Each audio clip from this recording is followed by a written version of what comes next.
Welcome back to SnowRunner, guys, and today we are looking at something that is definitely not a FJ Cruiser in any way, shape, or form. Total 100% sarcasm there, but the Yeti is a very strange vehicle. It's a very odd vehicle, and we showed it on one of our streams, but I figured it was something we really needed to revisit because I see a lot of people going back and forth on opinions about this thing, and it's actually very interesting to see because some people are like all about it and some people are like, oh my god, no, that's awful. So I figured we would have a look at it and have a look at all of the options and sort of like attempt to kind of digest this thing from the standpoint of the way we would look at any other mod and just really see what it's all about and see how it fits within the game balance and see how it fits within the landscape of the other mods that we have in the game. Now, one of the other things about the Yeti that's quite interesting is the fact that it's not a small mod. It's like 540 megabytes.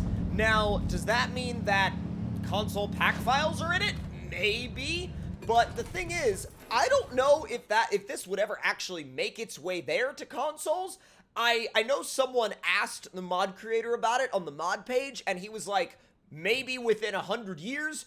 I don't know how much of that is like sarcasm or if that's him saying, no, it's not, not even got the pack files in it. I'm not sure, but like I said, let's go ahead and take a look at this thing from a standard mod perspective and just see what we can get out of it and see what we can do with it, really. So we start off with the HET 5.8, and then you have the 6.2 and the 6.2T. Now we're going to go with the 6.2T, and you have stock, freeway, and SnowRunner. The customization options in this thing, especially the performance-related ones, are very much a sort of just a repurpose of the default options, which is okay. I mean, I'm not, not upset about that.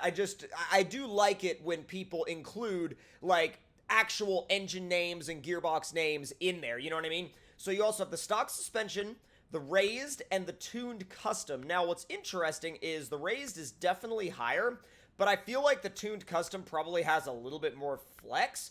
Now, I'm going to go with the tuned custom because I don't really like how the raised almost squats this thing. It's very weird. So we're going to go with the tuned custom. And of course, you start out with a 31, and the 31H2 is what you're going to be dealing with default. And then you also have the AS1, AS2, and AS3. Then you move on to a 31F2, which is extremely wide, extremely wide. And I believe that tread pattern is off of a real tire, although I don't see an actual tire brand on the sidewall. Then you go to the 31-inch M2, and from there on, you also have a 31-inch Tega tire, which is an option, and then you have these, which is the C2, which even though it doesn't have chains, this is a ice and snow compound, technically. Now, I'm not the biggest fan of the fact that you're only allowed to run a 31. You can't even put, apparently, like, you can't even put, like, a 33 on it. Now, I was really hoping that we would have some larger tire options. I was really hoping that you would have some larger tire options, but I guess that's kind of one of those things. Now, trunk repair supplies, you do have a really good assortment of roof racks here, and I think he's done a good job with the assortment of roof racks, and I think the best one for us might be, well, I don't know, I'm going back and forth now.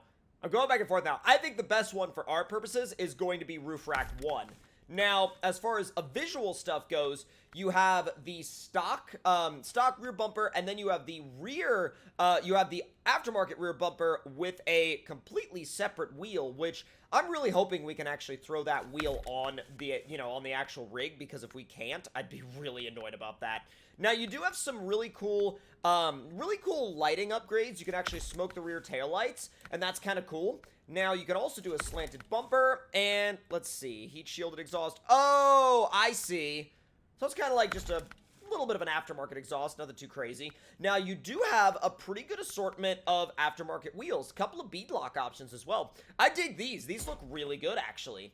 Now, as far as color options go, there's actually a interesting assortment of them, and none of them are what I would call default. Like the yellow is very, very bright yellow. Very bright yellow. Most of the time, vehicles that have the option of being painted yellow in SnowRunner are very muted and very almost washed out looking. Whereas this is a very, very bright yellow, very, very bright green. I'm actually a big fan of how these colors look. Now, I'm thinking I might actually go with the yellow. Or maybe the orange. The orange looks really good. I'm thinking the orange. Now, we also have a full interior, which is really freaking cool. We're going to throw beads on the dash, and then we are going to go ahead and throw the pine forest underneath the mirror.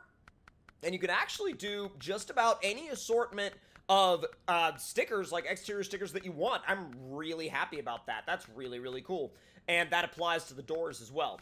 Now, I'm going to go ahead and just throw one on the hood. I think I'm going to probably put warning harsh driver. Well, I don't know. I kind of like the clean look at the same time. Unfortunately, you can't do any interior stickers. You can do hood ornaments if that's something you're interested in. I'm not going to put any on this particular build, but I do think it's cool that those are there and available to you.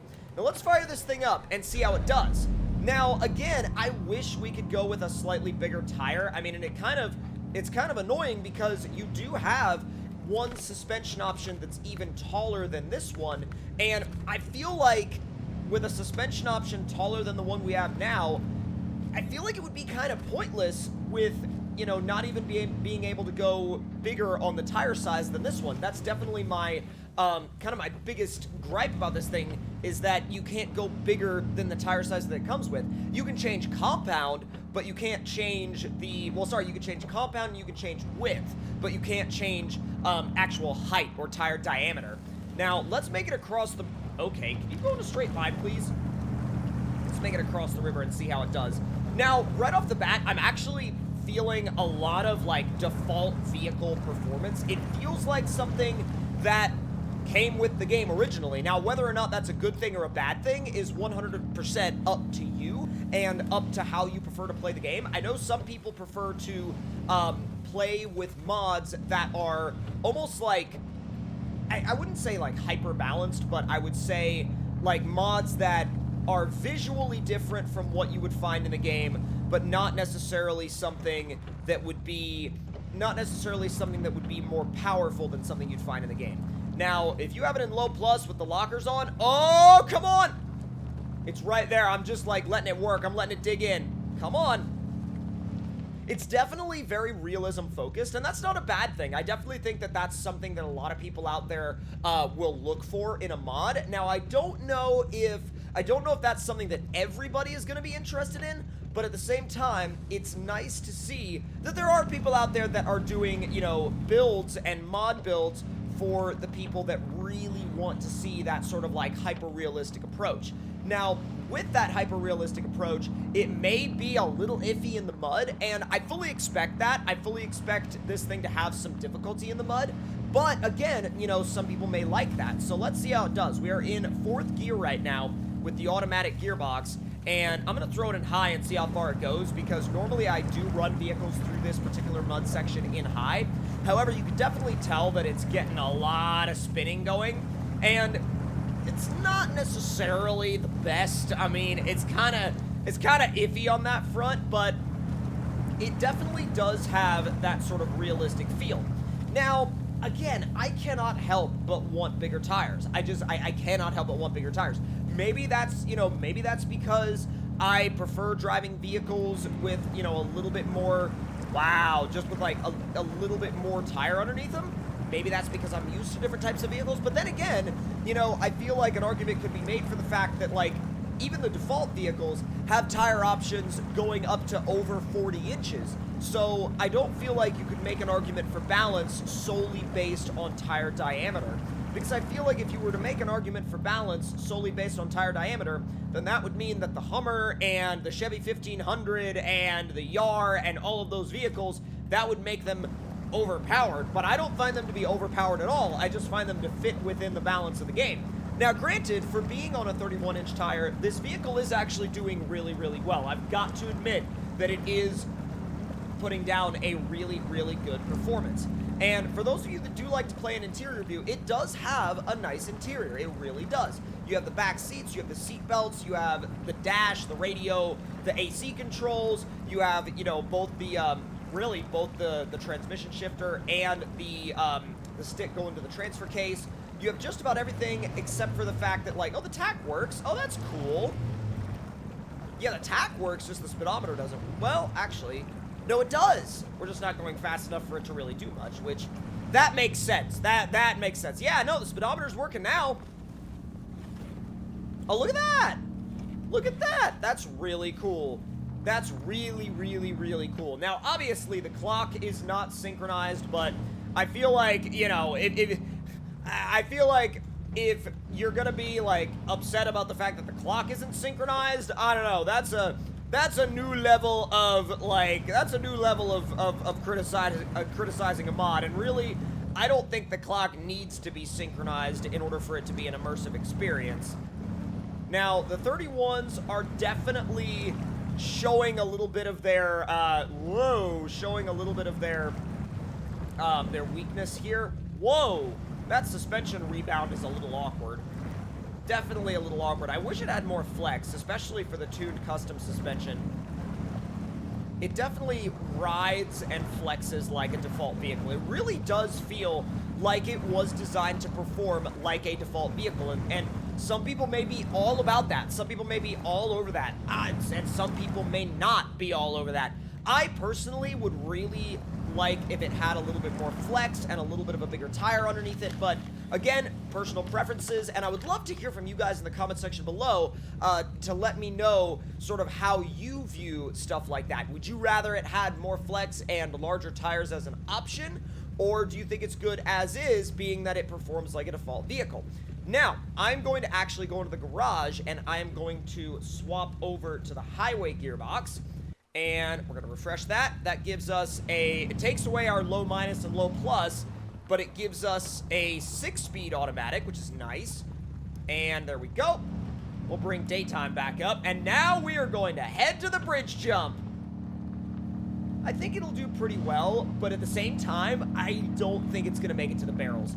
I just don't feel like it's going to make it to the barrels. I really don't. Whoa. Whoa. All right. When it hit 6th gear, it was like, let's go.